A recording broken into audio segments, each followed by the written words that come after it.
राधा माधव हे बहुत मिनाती करी दो राधा माधव हे बहुत मिनाती करी दो दे तुलसी तेरा देह समर्पिनो दे तुलसी तेरा देह समर्पिनो दे तुलसी तेरा देह समर्पिनो तुलसी तेरा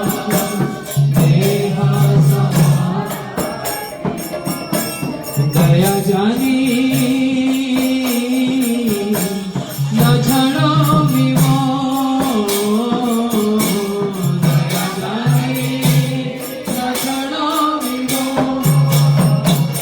ओ दया जानी न झड़ो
तो करो हे विचार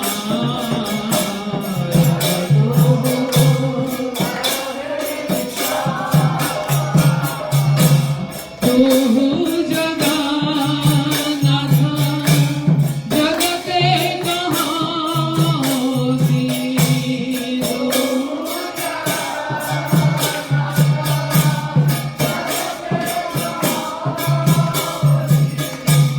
जगवाही नहीं मोई था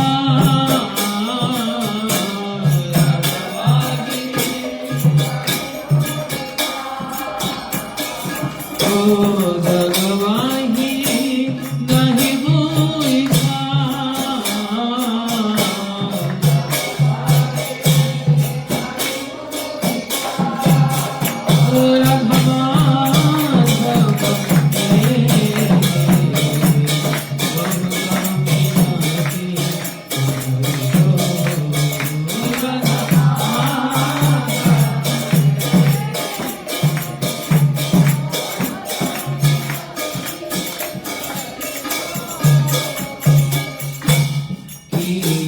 मनुष्य पशु पाखिए जनामिए मनुष्य पशु पाखिए जनामिए अथवा कीट पतंगे अथवा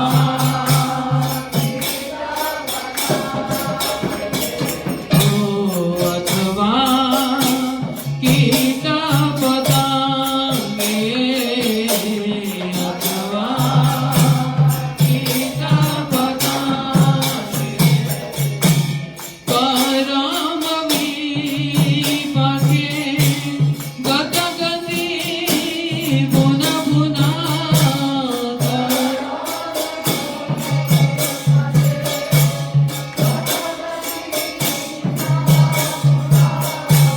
मति रहु तू अपार संगे मति रहु मति रहु तू अपार संगे मति रहु तू अपार संगे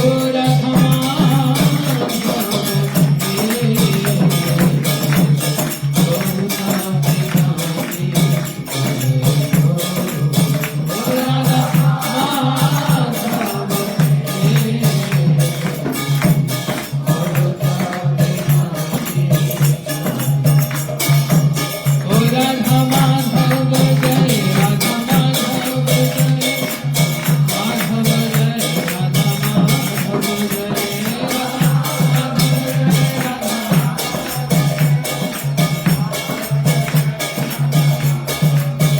जय राधा माधव राधा माधव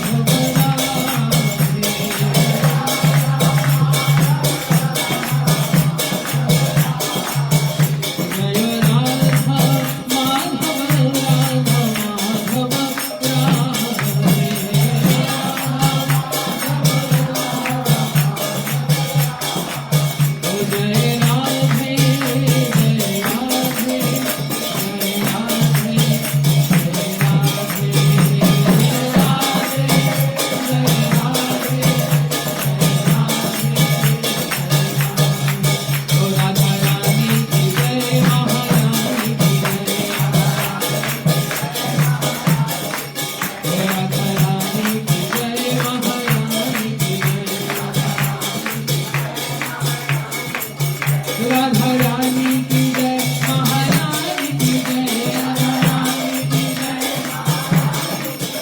बोलो परिधान रानी की जय बोलो राधा कुंड वाली की जय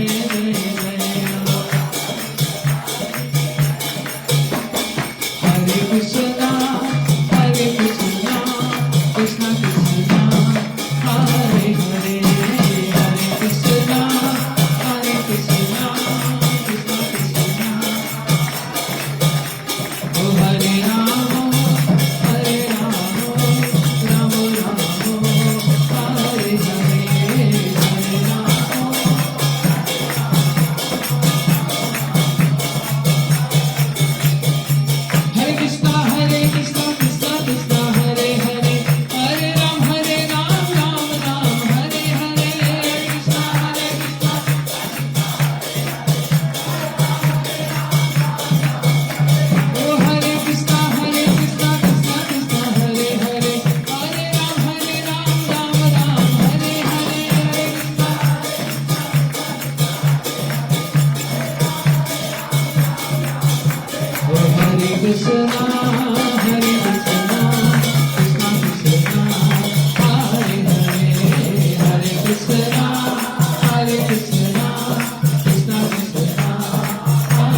ज्ञानतिमिरन्धस्य ज्ञानाञ्जनशलाकया चक्षुरुन्मिलितं येन तस्मै श्रीगुरवे नमः।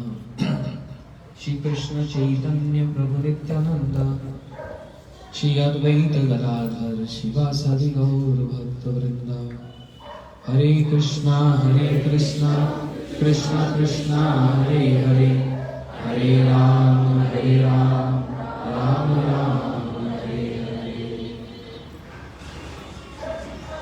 श्री राधा माधव गौड़िया मठ के सभी भक्तवृंद, सभी वैष्णव को मैं अभिनंदन और प्रणाम करता हूँ। ठाकुर जी की बड़े सुष्ठु रूप से सेवा परिचर्या यहाँ पर हो रही है और देखकर मन में आनंद लगता है। आज बहुत समय के बाद फिर से ठाकुर जी के चरणों का दर्शन प्राप्त करने का सौभाग्य प्राप्त हुआ, जो कि अपने आप में बड़ा दुर्लभ और दुर्लभ है, क्योंकि उसका कोई ठिकाना नहीं कि वो दर्शन फिर पुनः प्राप्त होगा ना हो। जीवन का भरोसा नहीं, इसलिए ये एक अवसर और दिया ठाकुर जी ने, उनका चरणों का दर्शन प्राप्त हुआ।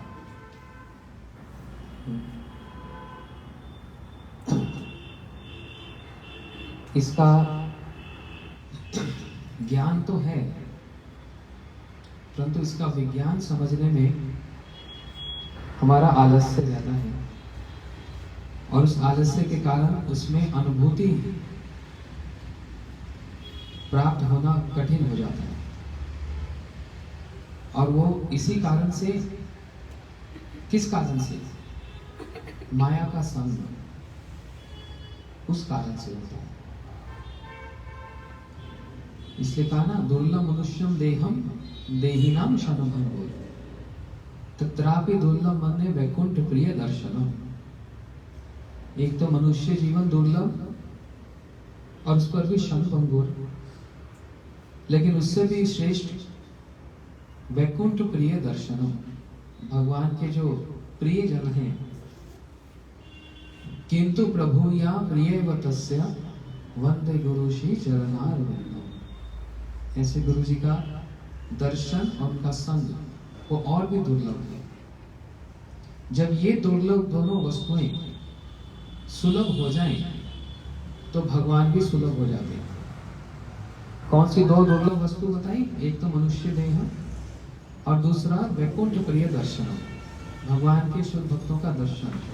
ये यदि दोनों सुलभ हो जाएं तो भगवान सुलभ है, नहीं तो ये भी भगवान भी दुर्लभ है, जैसे वो भक्ति भी सुदुर्लभ है। भक्ति भी सुदुर्लभ है। इसलिए गुरु जी के अनुगत में, प्रचार सेवा में बहुत से स्थानों पर जाने का सौभाग्य प्राप्त हुआ। भक्तों ने बुलाया और वहां पर हम लोगों ने अलग अलग विषय पर हरि कथा चर्चा जो गुरु जी से सुना, उसी को कहने का अवसर प्राप्त हुआ। गुरु जी की तिथि में हम लोग हवाई गए और वहां पर बड़े धूमधाम से प्रत्येक संध्या में, कुछ वहाँ बहुत पुराने भक्त लोग हैं, स्वामी महाराज जी के आश्रित, गुरु जी के भी बहुत पुराने भक्त, उनसे भी कथा सुनी और कुछ कथा कहने का भी सौभाग्य मिला। उन सब गुरु जी की कथाओं को सुनकर या कहकर मन में एक बड़ा आनंद आता है, क्योंकि गुरु जी की कथा, वो जो विषय, वो बहुत अपने आप में गंभीर विषय है। वो कोई साधारण विषय नहीं है और वो कोई हल्का विषय है ही नहीं है। वो विषय ही बड़ा गुरुत्वपूर्ण है, बड़ा भारी है, गुरु है। क्योंकि वो विषय किसका? जहां पर गुरु जी का नाम उल्लेख होता है, चर्चा होती है, तो सीधा का सीधा संपर्क या तो ब्रजवासियों से, और उन ब्रजवासियों में भी राधा जी से। एक बड़ी अच्छी बात एक भक्त बोल रहे थे वहां पर किसी ब्रजवासी से कहो कि ब्रज की बात कहना छोड़ दे या राधा जी की बात कहना छोड़ दे, तो ऐसा है जैसे किसी व्यक्ति को बोलो सांस लेना छोड़ दे। हम सांस लिए बिना रह सकते हैं? एक पल भी बिना सांस के नहीं रह सकते, मर जाएंगे। और उसी प्रकार जब गुरुजी स्थान स्थान पर जाकर ब्रजवासियों की ब्रज की महिमा का वर्णन कर रहे हैं, तो यदि कोई उनसे आक्षेप करे या प्रश्न करे कि आप सब समय ब्रज की बात बोलते हो, राधा जी की बात बोलते हो, कुछ और बात क्यों नहीं कहते? तो ठीक ऐसे ही जैसे ब्रजवासी से कहा जाए, किसी व्यक्ति से कहा जाए आप सांस लेना छोड़ दो, तो कैसे संभव है? यही उपदेश रूप गोस्वामी जी ने दिया। ब्रज लोकानुसार कृष्ण स्मरण जन्सस्या प्रेष्टम निज सहितम तत्तत् कथा रतो चासो कुर्जन वासम ब्रजे सदा। सदा ब्रज में वास करने की बात कही गई। किसी भी स्थान पर रहो, लेकिन ये कुछ नियम बताए। कृष्ण स्मरण जन्सस्या प्रेष्टम निज सहितम। श्री कृष्ण के जो प्रेष्ठ जन हैं, मुकुंद प्रेष्ठ, जो उनके भगवान के प्रिय भक्त हैं, उनके निकट वास करने से वास्तव में ब्रजवास हो ही जाता है। और ब्रज में भी वास करना अपने आप में शारीरिक रूप से वह भी उत्तम है ही, लेकिन ब्रज में वास करते हुए यदि ब्रज के भाव में कोई भावित ना हो या उस ब्रज की महिमा को श्रवण ही ना करे, तो फिर वो ब्रजवास भी फिर किस काम? कुर्जत वासम ब्रजे सदा, ये हमारा जीवन का लक्ष्य है। श्री नरोत्तम ठाकुर जी का, जिनकी कल तिथि थी, उन्होंने हमारा लक्ष्य बतला दिया। जो लक्ष्य उन्होंने बतलाया, हमारे गुरुजन वो सभी हमारे गुरुजन वही एक ही लक्ष्य बतला रहे हैं। कृष्णदास कविराज गोस्वामी भी वही बतला रहे हैं, विष्णु चक्रु ठाकुर जी भी वही बतला रहे हैं, भक्तियों ठाकुर जी वही कह रहे हैं, भक्ति सिद्धांत प्रभुपाद जी, परम गुरु जी, हमारे समस्त गुरुजन एक ही बात को लक्ष्य कर रहे हैं, जिसको श्री नरोत्तम ठाकुर जी ने गान किया। श्री रूपा मंजरी पदा सही मोरा संपदा, सही मोर भजन पूजा।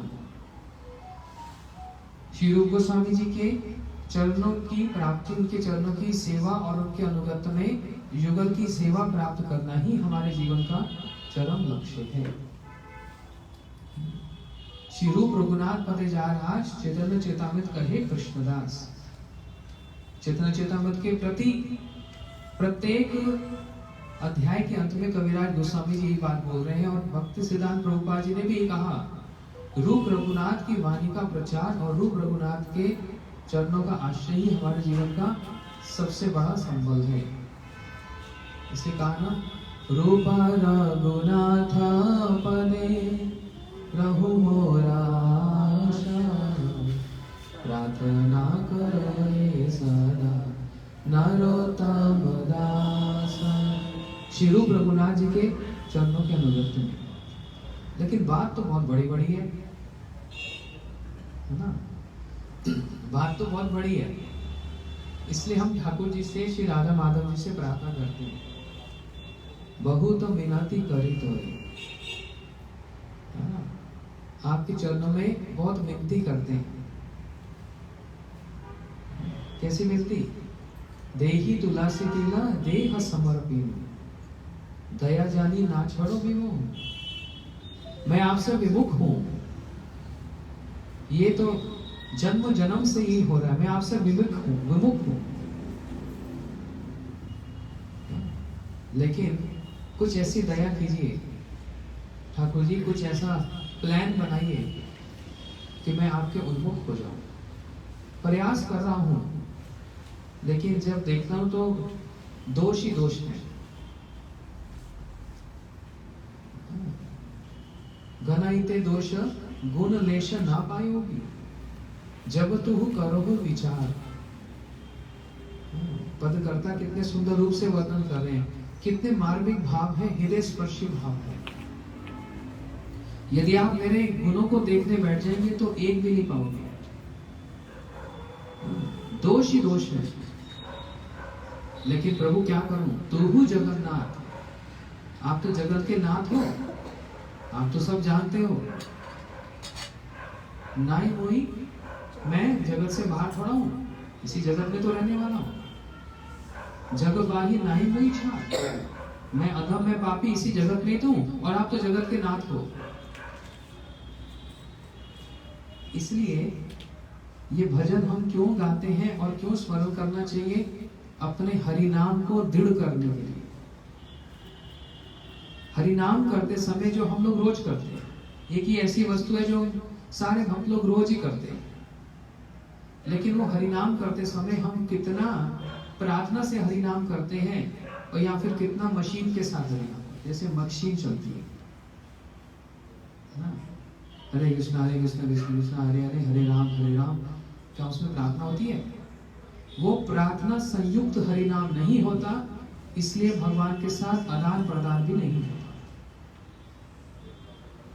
यदि हम भगवान से प्रार्थना करेंगे, बात करेंगे, तो उनकी बात भी सुनने में आएगी। वो भी कहते हैं, वे भी बोलते हैं, क्योंकि हरिनाम करते समय हम उनसे बात नहीं करते, तो जब हम कहते ही नहीं तो फिर वो सुनेंगे, हम कुछ सुनेंगे कैसे उनकी बात? इसलिए इन पदों को भले गाना आता हो या ना आता हो, लेकिन उसका अर्थ यदि पता हो, हाँ, तो हरि नाम करते समय राधा माधव जी से यही प्रार्थना, ऐसी प्रार्थना श्री भक्तों ठाकुर जी बता रहे क्या प्रार्थना करनी चाहिए, गौतम ठाकुर जी बता रहे क्या प्रार्थना करनी चाहिए, लोचन ठाकुर जी बता रहे क्या प्रार्थना करनी चाहिए। इसलिए इन पदों को बार बार दोहराने से भजन में दृढ़ता आती है, और कैसे हरिनाम में हमारी रुचि होगी, और वो हरिनाम प्रार्थना युक्त होगा। क्योंकि जब तक हृदय में प्रार्थना नहीं होगी, वह विलाप नहीं होगा, तब तक वो हृदय में उसकी छाप नहीं लगेगी। हरिनाम तो हो जाएगा, लेकिन उसकी छाप नहीं हो पाएगी। इसलिए बड़ा सुंदर भजन, हम रोज अगर इसको यदि दोहराएं, इसको मनन करें, तो कितना सुंदर हमको एक प्रेरणा मिल जाएगी अर्थ के साथ।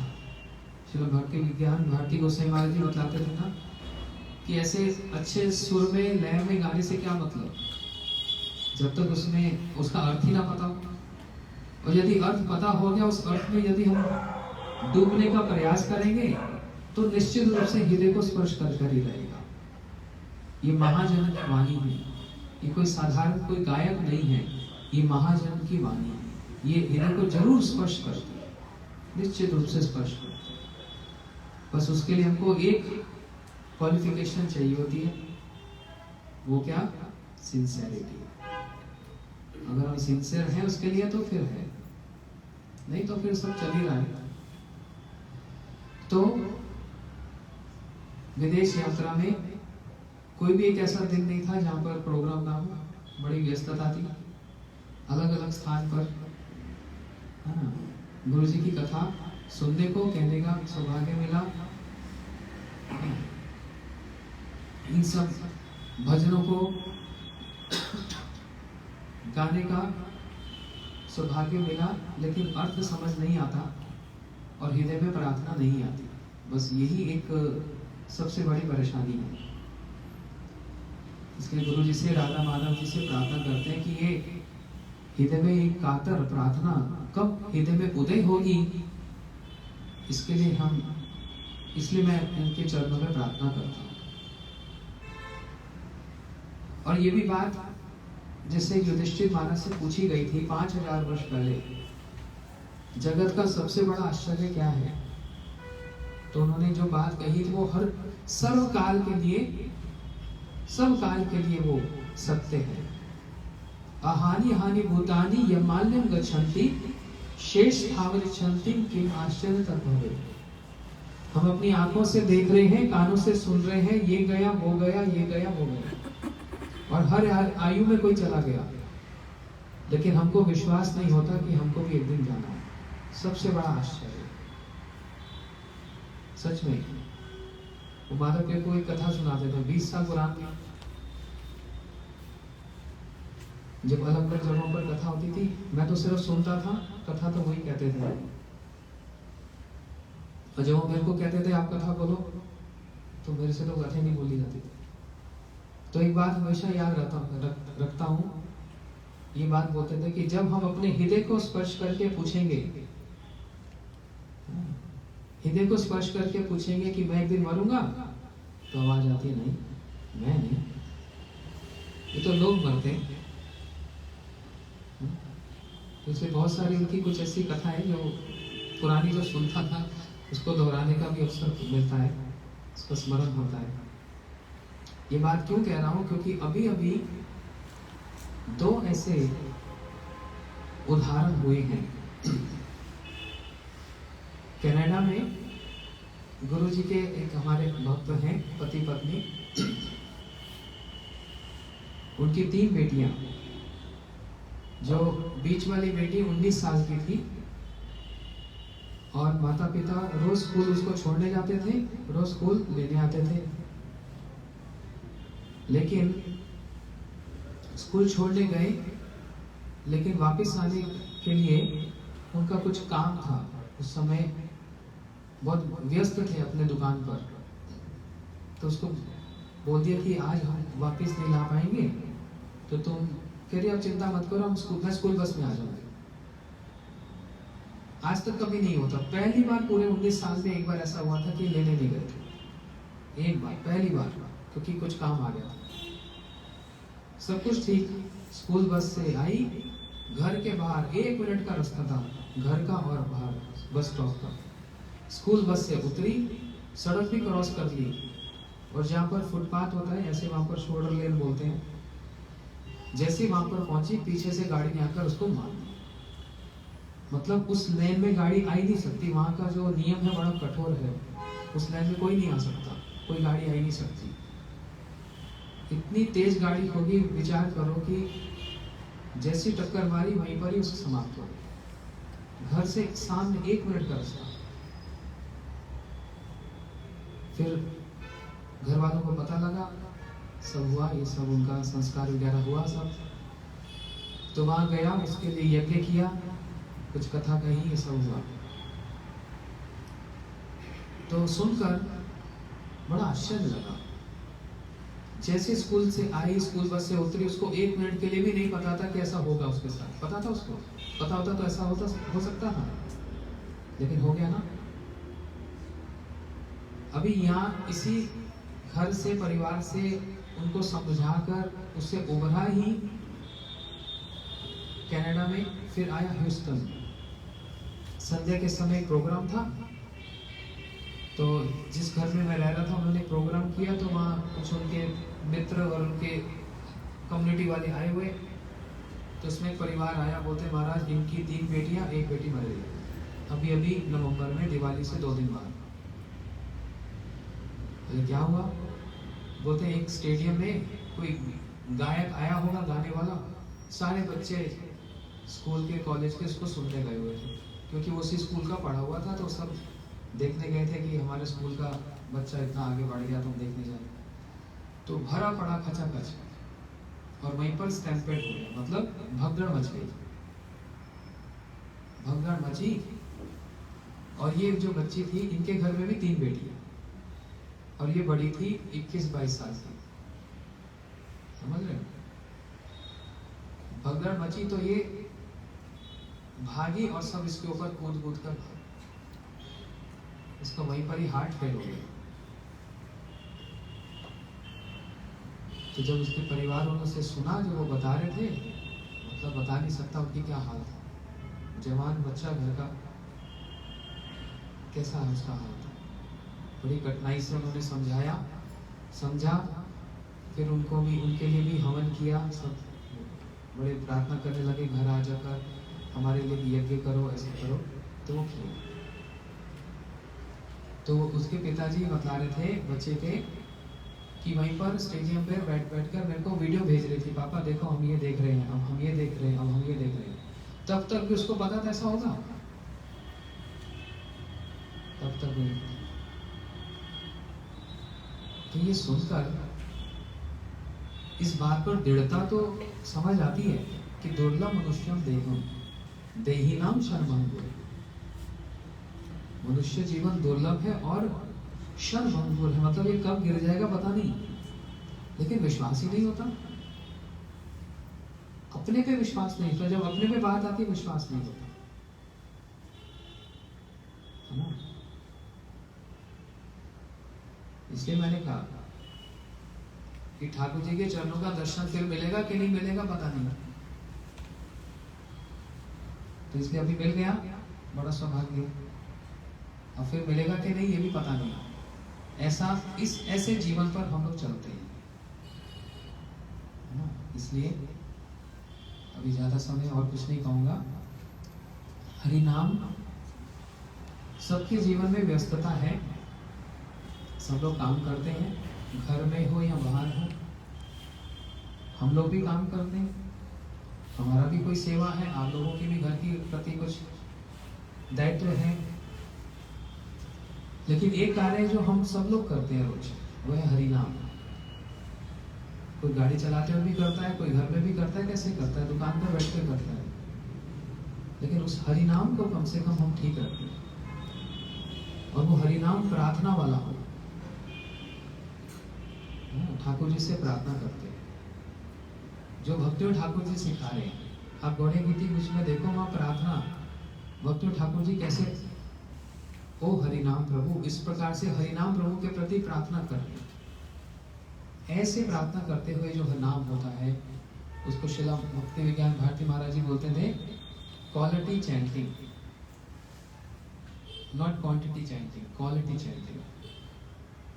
बस वो हम थोड़ा ठीक रखें, और वो ठीक कैसे रहेगा, वो हरि नाम में रुचि, हाँ, वो कैसे प्रार्थना आएगी, आर्टिफिशियल कभी नहीं आएगी, उसके लिए एक आधार चाहिए। हर वस्तु का एक कारण होता है ना, हर वस्तु का एक आधार होता है ना। अच्छा सा खाने के लिए भी, भंडारा खाने के लिए भी एक आधार चाहिए, वो है भूख। यदि भूख ही नहीं होती तो कितना भी सुंदर बना हो, या पेट भी खराब हो, तबीयत खराब हो, तो सबसे स्वादिष्ट वस्तु जो हमारी फेवरेट होती है वो भी अस्वादनी नहीं लगती। तो उसका भी एक आधार चाहिए होगा ना, वो आधार है भूख लगना। और भूख लगी हो तो, जबरदस्त भूख लगी हो तो हटाओ सब कुछ, ले आओ भोजन, तो एक आधार है ना भूख भी। ऐसे ही उस हरिनाम को करने का, उस प्रार्थना युक्त हरिनाम करने का जो आधार है वो क्या है, वैष्णव सेवा। यदि हम वैष्णव सेवा नहीं करेंगे वो आधार ही नहीं बन पाएगा। जब वैष्णव सेवा कहा जाता है, इसका जो तात्पर्य है वो बृहद है, बड़ा है, छोटा नहीं है। वैष्णव सेवा में सिर्फ चरण दबाना ही वैष्णव सेवा नहीं होता, यह रसोई बनाना ही वैष्णव सेवा नहीं होता, ये सब उसके अंदर आता है। लेकिन उसके सबसे श्रेष्ठ क्या है, तत्त कथा रतचसो, उनके मुख से कथा सुनना, ये भी वैष्णव सेवा है। जब हम किसी वैष्णव से कथा सुनने जाते हैं, हम उनकी सेवा करने जा रहे हैं, और जो कथा कहता है वो भी सेवा ही करता है, वो भोग नहीं करता कथा। जो प्रचारक है वो कथा की सेवा करता है, और जो श्रोता है वो भी कथा की सेवा करते हैं। तो इसलिए एक स्थान पर सब लोग हरि कथा की सेवा करने के लिए उपस्थित होते हैं। कथावाचक कथा कहकर भगवान की सेवा करते हैं, और कथा सुनने वाले कथा सुनकर सेवा करते हैं। दोनों का तात्पर्य सेवामय ही है। ये सबसे बड़ी श्रेष्ठ सेवा है, हरि कथा श्रवण करना। इसलिए जीवन का कोई भी एक दिन ऐसा ना निकलेगा जब हम कथा ना सुने या हरि नाम ना करें। फिर जब जाएंगे, वो तो सबको ही जाना है, तो ये तो किसी प्रकार का विलाप तो नहीं होगा कि बेकार जीवन गया। हर रोज कथा सुनी, हर रोज हरि नाम किया, फिर वो ठाकुर जी देख लेंगे तो सभी को। तो ये था आज तक के लिए। कल तो फिर अभी थोड़े समय के लिए आया। ये 3-4 भागवत कथा है। 20 तारीख से जयपुर में कथा है और फिर तुरंत वहीं से समापन होगा। तो अंबाला में शिवरात्रि मनाएंगे और आप लोग अगर एक दिन के लिए आ सकते हो शिवरात्रि पर अंबाला तो बहुत अच्छी बात है। ज़्यादा दूर नहीं है, सिर्फ मन का वहम है, बहुत दूर है और उस दिन छुट्टी भी होती है। तो वहाँ पर गोपेश्वर शिव जी का स्थापन हुआ था अंबाला कुंजबिहारी गौड़िया मठ में। आप लोग यदि वहाँ आ सकते हैं तो जरूर आइए। तो वहाँ पर कथा समापन होगी, फिर नवदीप जाएंगे। महाप्रभु जी का नवदीप धाम दर्शन, उनकी कृपा को लेने के लिए और वहाँ की कथा सुनने के लिए, वहाँ का महत्व जानने के लिए। और समस्त गुरुजनों की समाधि वहाँ पर है, समस्त गुरुजनों की समाधि वहाँ पर है। उस समाधियों पर जाकर उनको प्रणाम करके उनकी कृपा लेकर, क्योंकि उसी से सारा साल चलेगा। प्रत्येक वर्ष जाते हैं ना, तो उन समाधि महाजनों की समाधियों पर जाकर वो विनती करने से, प्रणाम करने से और गौर धाम का, गौर नाम का श्रवण करने से, कीर्तन करने से, महाप्रभु की कृपा लेकर फिर थोड़ी बहुत जो घिसटते जो थोड़ा साधन होगा वो होगा, नहीं तो वो भी नहीं हो पाएगा। उसके बाद फिर तुरंत दिल्ली में कथा है, फिर हिमाचल में कथा है। हो गया पूरा। गौर प्रेमानंदे राधा माधव जी की। तो ये विवरण।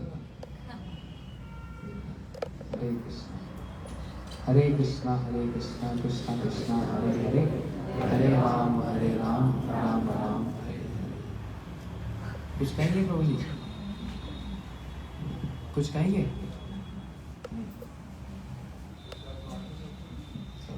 हरे कृष्णा। आप सबका हृदय से धन्यवाद। हरे कृष्णा। महामंत्र लागे कोई प्रसाद है?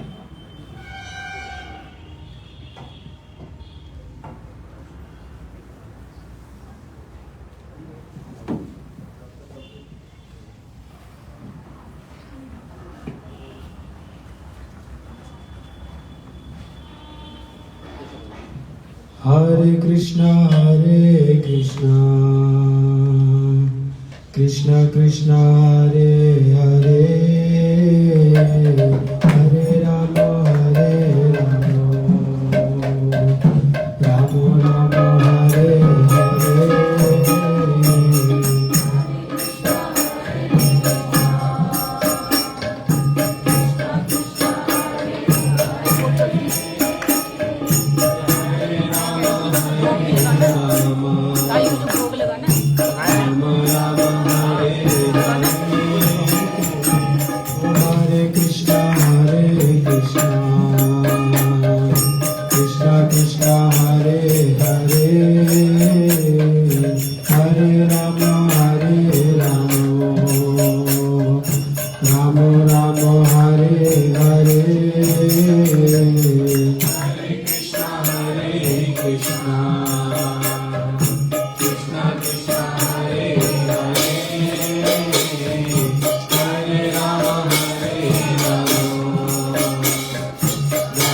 Hare